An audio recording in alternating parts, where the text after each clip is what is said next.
Good evening, everyone. A very warm welcome to the book launch of Singapore at Home, Life Across Lines, published by Kitaab International, and brought to you by Singapore Writers Festival 2021, organized by the Arts House Limited and commissioned by the National Arts Council. My name is Shilpa Dikshit Thaplayal. I'm a poet and a writer and also the moderator for the book launch. And on my panel today, I have with me Iman, Fahim, Hameed, who is one of the editors of the story collection. Iman writes poetry, short stories, and vignettes. And in 2018, she conceptualized and produced Ungender Home, a conversation using multiple art forms on gendered spaces in the home. She has worked in academia in Singapore and is currently pursuing her master's in public health and works on global health issues for a UK-based charity. And joining us virtually is the second co-editor, Pallavi Narayan. Pallavi has given talks and moderated events, among others, Singapore Writers Festival, Singapore Book Council, Singapore Art Book Fair, SUTD and NUS. And in 2018, she was named the first Frankfurt Fellow from Singapore to the Frankfurter Business Fellowship Program for Publishing Professionals. Her next book, Pamuk's Istanbul, The Self and the City, is forthcoming from Routledge in early 2022. Welcome, Pallavi. And we also have two contributors here. Euginia is a Singaporean writer who writes poetry, creative non-fiction, and plays. In her practice, she explores the intersections of text via multidisciplinary platforms. And Clara, she's a tutor and longs to inspire the students with her writing. She's a recipient of the National Arts Council's Mentor Access project in 2016. So very, very warm welcome to everyone and also the audience. Thank you for being here. So without much ado, let's start with the book launch. We each have a copy with us, wrapped. Okay, so if we could unwrap it together.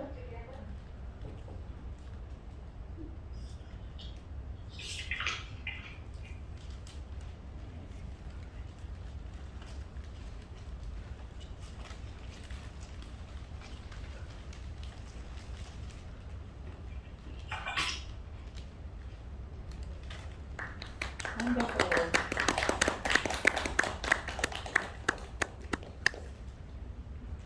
That's the book.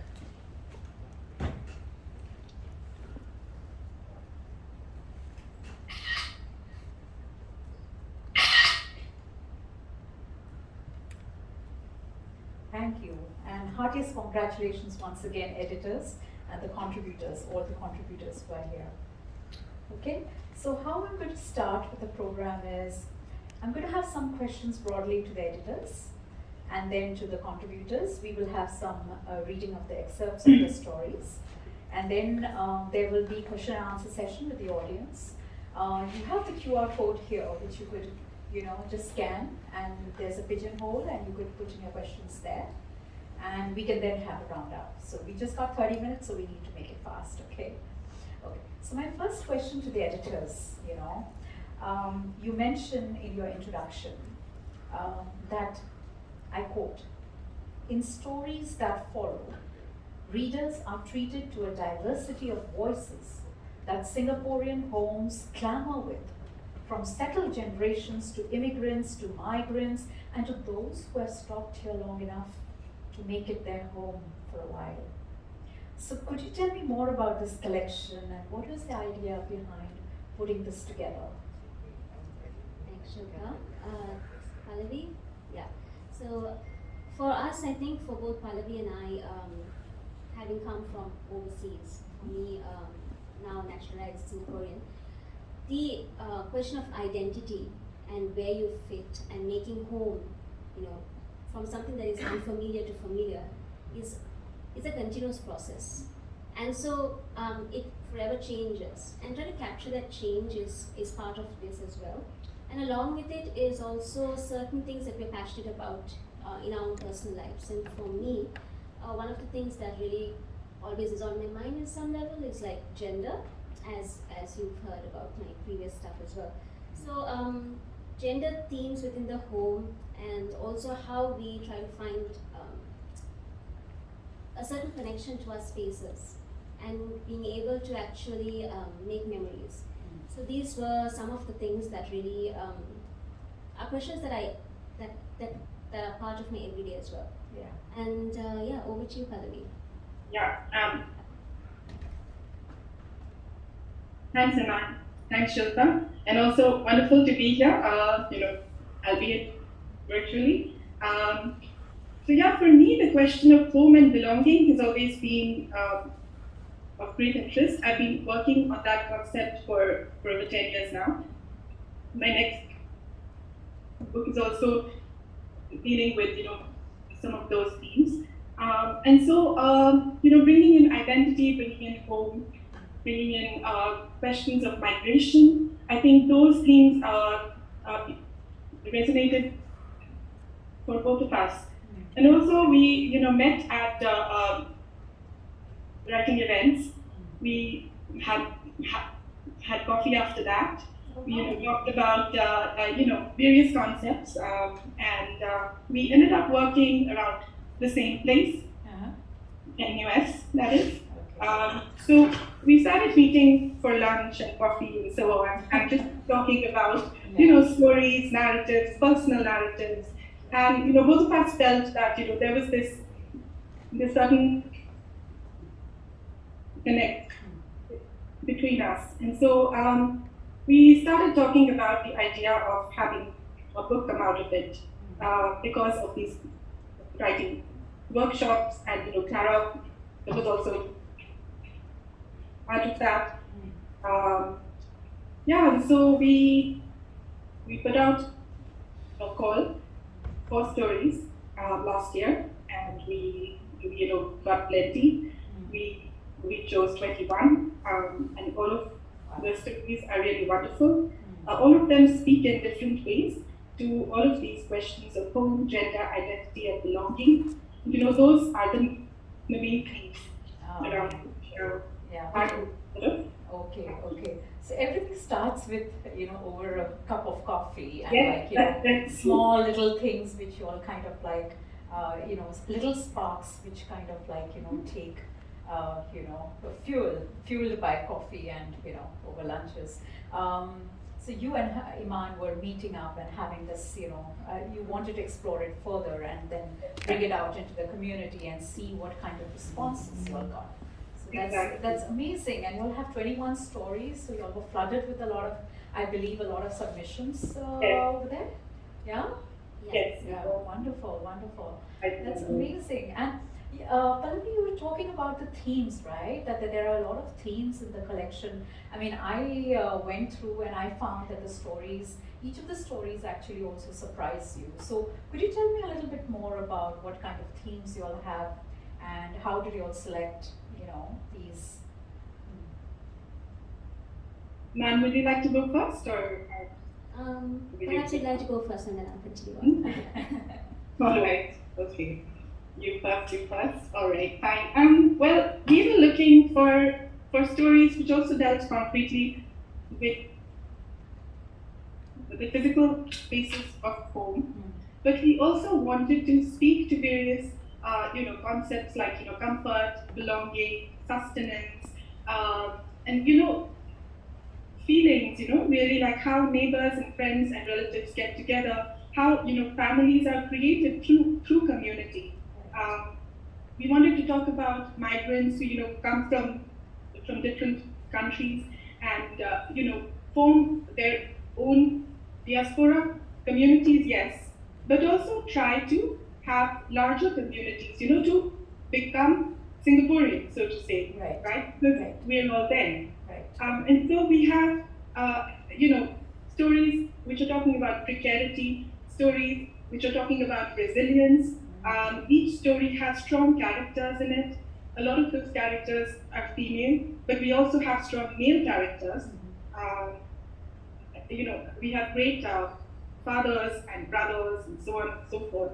We also have, wonderful women living alone, for example, and creating their own community. So I think we were both really driven by that factor, how to create your own home in a new place. And Singapore offers us so many spaces of that sort. Right. To actually bring together. Sorry. Yeah, and I believe a lot of, there was a huge, varied interpretation of that theme, right? I mean, the kind of what you were mentioning, that you also got people speaking about, from the male viewpoint and from the female viewpoint, and the migrants and people who have stayed. So, Iman, that's like amazing, right? You were flooded with all these entries, and then yeah, I think the lovely thing was that's exactly what we wanted, and that was what we were looking for, because we didn't want to restrict the submissions.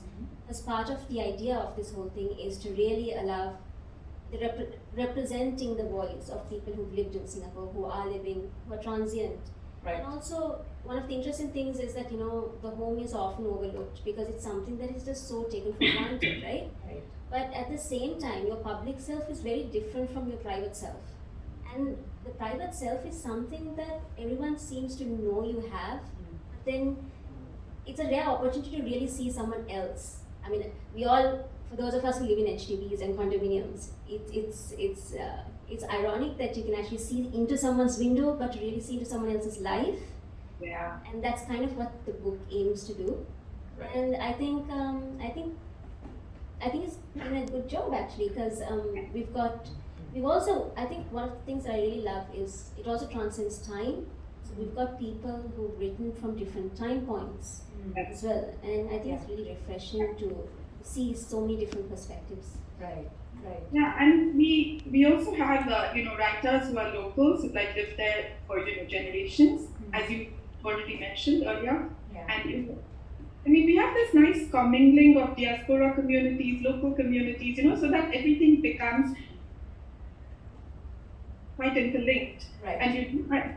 And that's how friendships are created, relationships are created, and then finally the community is created. Right. And in fact, that's what I tried to show when I drew this. The cover illustration is yours, right? I believe. Yes, that's right. The cover art. The cover art is by Pallavi herself, and I believe that's why you have the sub heading, life across lines. I was very intrigued by that. Yes. And it's also like a thread which connects, right? So wonderful. Thank you so much. And with that, I would like to pass on the baton to our contributors. Eugenia, would you like to read an excerpt and basically also tell us, your story, the pangolin. I was struck by the way the story took turns. It kind of kept me on tenterhooks. I never really anticipated what would happen. So beyond reading, if you could tell us what your inspiration was, and what was your thought when you wrote this and submitted to this open call particularly. Thank you. Thanks Shilpa for the question, and thank you Iman and Pallavi. Congratulations on this evening. Thank you also everyone for coming. Just to jump right into it, the pangolin there is a twist in my story. I'll just reveal it. It's about a married man, and he goes on his way home. He sees a pangolin, and in seeing the pangolin, he reveals a secret of his, which is that he goes home to cross-dress, and the inspiration for this was I had seen a pangolin late at night, and it was a species that was endangered. I'd never seen one spontaneously like that out in the wild before. And I just thought about how much secrecy this animal could hold. Right. And I wanted to respond to Iman and Pallavi's call to examining gender and the notions of like a comfort that might bring you a lot of shame but also a lot of joy. I think it also responds to this year's SWF theme of guilty pleasures. So I'll just go into the excerpt now. He walked past the playground as he made his way home. At night, it looked like a place of forbidden secrets. The swings could be haunted, the slide appeared more sinister. Yet it also roused a thrill in him. He could lie in the tube of the slide, sheltered, his desires safely hidden. An abrupt car drove past, shining its headlights near him. He put up his guard and quickened his steps. He tried again to think of what he had done for the day. How many times had he gone to the toilet? How much money was left in his EasyLink card? Did he top it up? His mind drew a blank. The silence of the night asserted itself more. Lights were off in the neighbouring houses, and stray bats flew overhead in a burst of raucous shrills. The trees loomed large. That was when he heard an ugly crack behind him, like that of finger joints snapping. He dragged his shoes to pause, trying to quieten his panting. He walked a little further on, careful to keep his pace without looking affected. Almost immediately, he heard a scuttling sound. It was scratchy and fleeting, a gravelly crunch. He held his bag to his stomach as he turned around. The pangolin caught sight of his swivel. It swiftly curled itself into a ball, its hide scraping against the road's stray rocks. He found himself surprised to be taken aback by the creature. Some time passed before it unfurled itself again, its armour glistening like the opal rind of a shell. It rocked itself the right side up, a gymnast completing a somersault. He watched from a distance as it darted up a tree. He suddenly remembered he was nearing home. It was a Wednesday, and his wife would be out for dinner until late. He felt an old urge come over him, adrenaline rushing to his head after the sight of the pangolin. He continued to walk towards home with rapid steps. When he reached the gate, he smiled faintly to himself. Upon entering his house, he threw down his belongings on the couch after making sure that the door was locked. He made a beeline to his bedroom and removed all his clothes, the socks, one with a hole at the large toe, the black polyester trousers, the shirt yellowed at the collar and armpits. He stood in front of his wife's vanity table in his singlet and loose underwear. His movements began to change as he stripped the last two garments off. Thank you. Wow. Thank you so much, Euginia. That was like, amazing. The story was like really, you write poetry also, Euginia, right? I mean, you were a shortlisted, Singapore literature shortlist, right? Yes. And I could feel that this was like an extended metaphor, the pangolin actually being what, the scales, and then you have the undertummy, and he curls himself in the ball, and then that man actually is like a pangolin. Outside he's something, and inside he's another person. So I just found the story amazing. So congratulations once again. Thank you, Shil. Yeah. Thank you. Clara, your story, The Pushover, right? I mean, would you want to read an excerpt from that? Thank you. Right. My story actually wishes to highlight the perception of the male's role in the family, and that is actually very fixated in our grandparents' era. And however, this fixation is no longer shared by the modern generation nowadays. And the protagonist in my story actually has a very large reaction. So I shall read my story. Darling, come and rub my back for me. So sore after I sat the whole day working on my laptop, cooed Jacqueline. Sure, babe, replied Ben. Rushing from the kitchen, where he was washing the dishes, he grabbed a bottle of lemongrass oil from the cabinet. Then he positioned himself next to Jacqueline, as his hands kneaded through Jacqueline's tight neck muscles down to her back. All the while, Jacqueline was lying face down, eyes closed. Madame Hong kept shaking her head as she watched this incredulous scene unfold before her. To her utter disbelief, Ben unclaps his wife's bra before splattering her back with oil and spreading it evenly across her back with his skillful fingers. When did my son become like that? Didn't he play rugby in school? Where has his manliness gone to?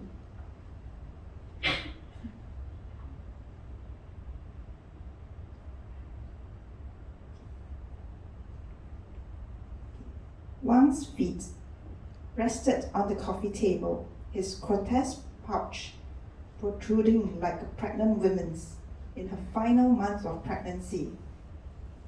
His chin glued to the horse-racing pages of the evening newspapers. "Ahwea, what are you doing?" Wang shouted. Madam Hong replied, "Cooking dinner. Stop that useless work.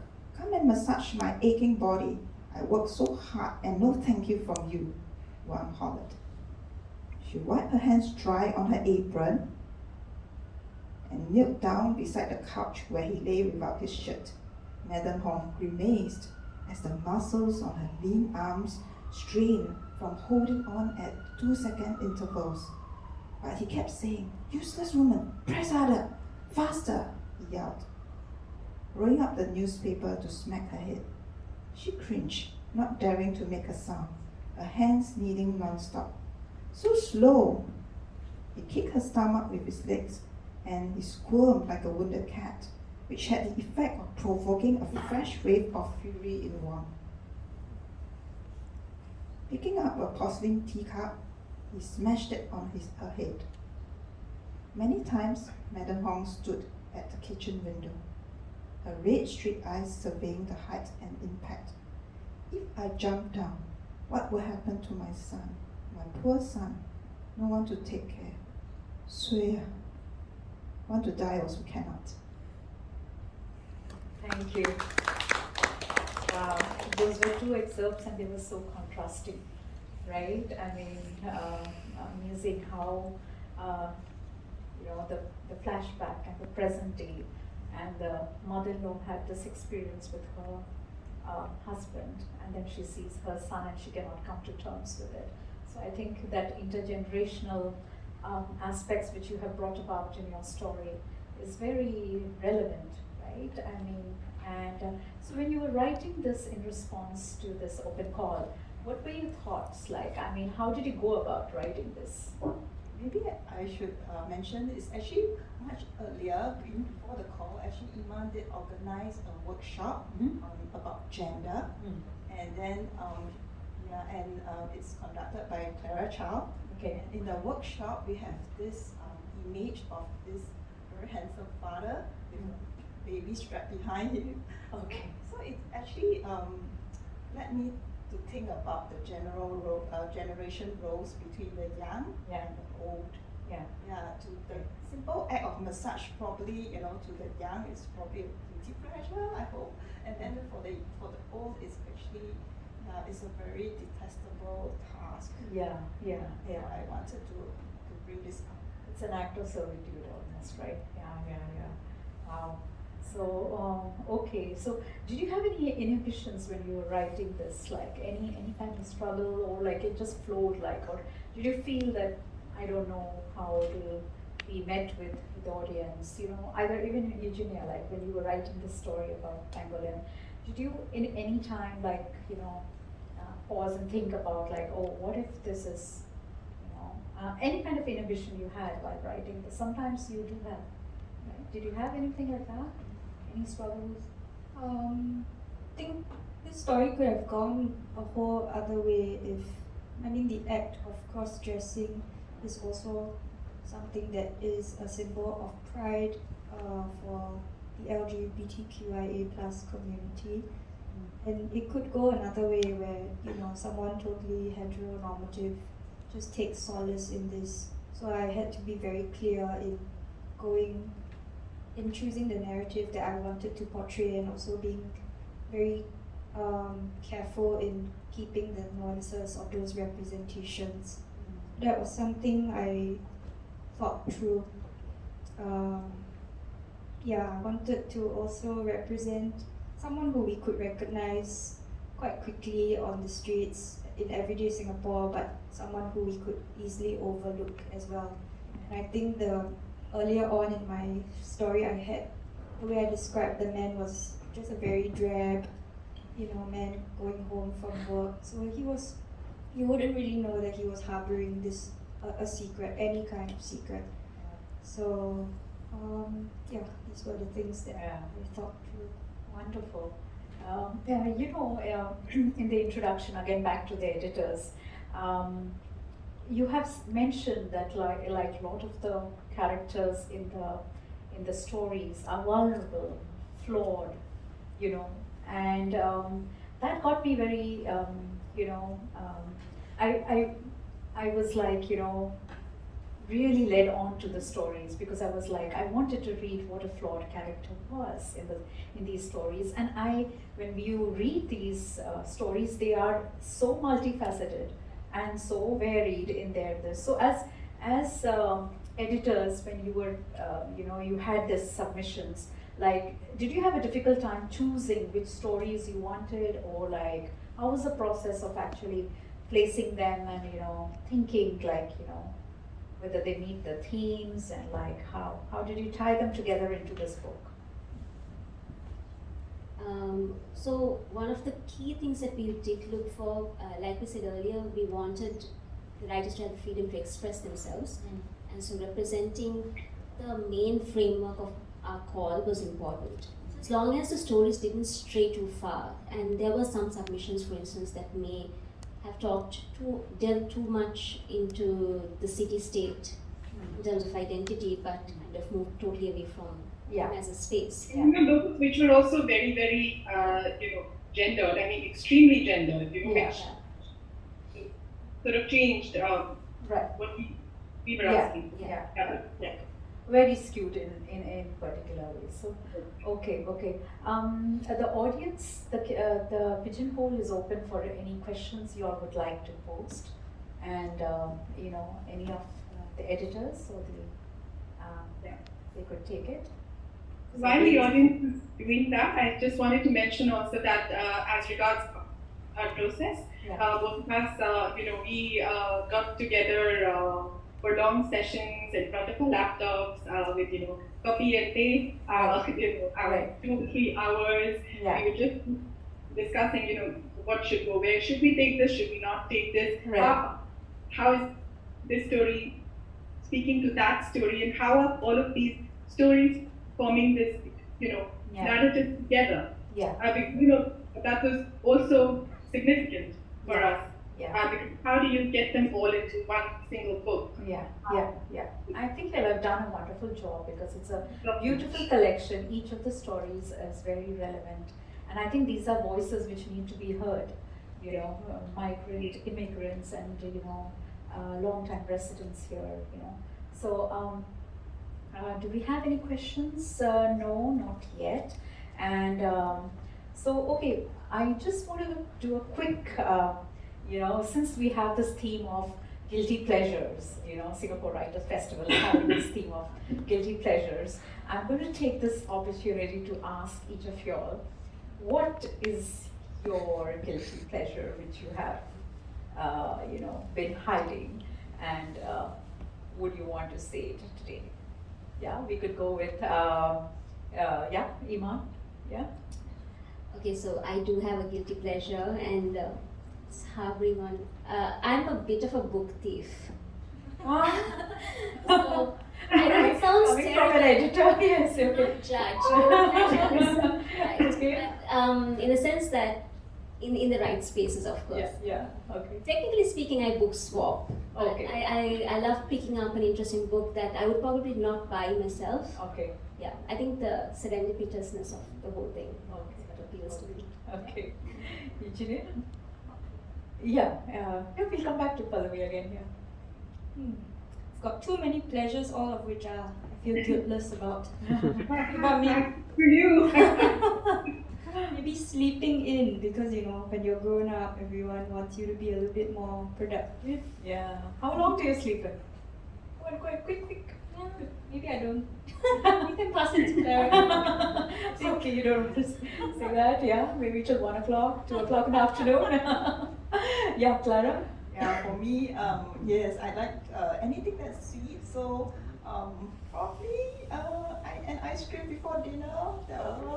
Ice cream before dinner. Oh, okay. And do you tell that to others where, like, suppose if you're joining someone for dinner that you already had an ice cream with? No? Okay, yeah, that's the whole thing. I could say what my guilty pleasure is. My guilty pleasure is binging on Netflix and feeling like totally dumb when someone asks me, how was your day? And I'm like, I watched 7 episodes of Downton Abbey today. Oh my God.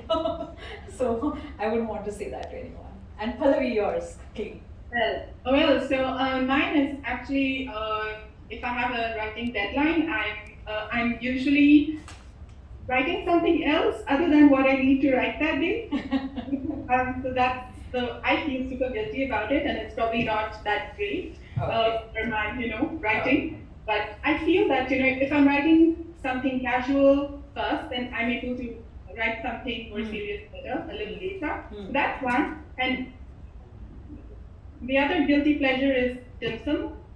I love dim sum. I can have it any time of the day, night. You can wake me up in the middle of the night and give me dim sum, and I would happily have it. Wow. So yeah. Wow. So on that lovely, happy note of dim sums and ice creams and Netflix and books and sleeping, I mean, all of them sound so guilty, right? But do we really need to be guilty about that? I do not know. So we come to the end of the session. The book is available at the Magic Book Bus, which is outside the Arts House. You all can go in and pick a copy over there. The authors will be able to sign it only tomorrow if you all want that copy. And once again, I would like to thank the Singapore Writers Festival for this amazing space, and Arts House Limited and the National Arts Council. Thank you once again. Thank you. Thank you so much. Could I also just say thanks to Zafar? Because, Zafar has been like our rock for us. So. Yes. 3 cheers to Zafar, yes. The publisher, yeah. Kitaab. Thank you. Good night. Thank you.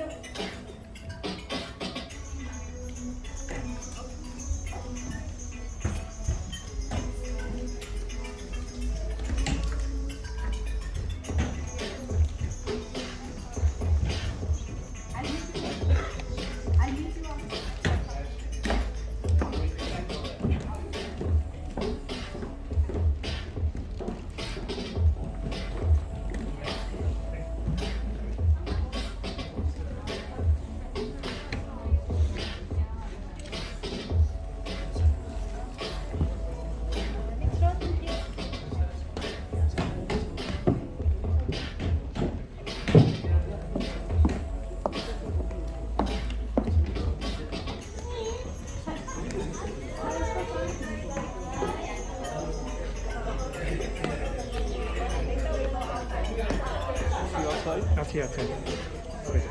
Yeah, easy.